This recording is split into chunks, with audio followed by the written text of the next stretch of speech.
যে কোনো ভালোবাসার সম্পর্কটা হওয়া উচিত শর্তহীন, মানে আনকন্ডিশনাল লাভ, যেখানে কোনো কন্ডিশন থাকবে না। মানে তুমি ধরো আমার হাজবেন্ড, মানে আমি তোমার জন্য সবটা করব। বাট ওয়াইফেরও ইচ্ছে তো করবে না যে ওয়াইফ হিসেবে তুমিও আমার জন্য কিছু করবে। নমস্কার, আমি চন্দ্রিমা। আই হোপ তোমাদের ভিডিওটা আজকে ভালো লাগবে। ভালোবাসার সম্পর্কটা সেরকম হওয়া উচিত যে ভালোবাসার মানুষটা পাশে থাকার পরও তোমার যেন একাকিত্ব বোধ না হয়।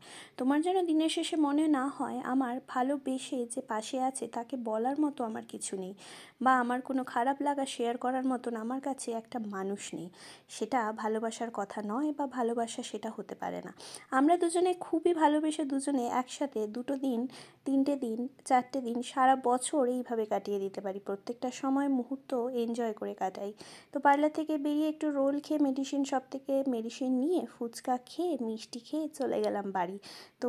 তোমরাও কি আমার সাথে একমত? তাহলে কমেন্টে জানাও।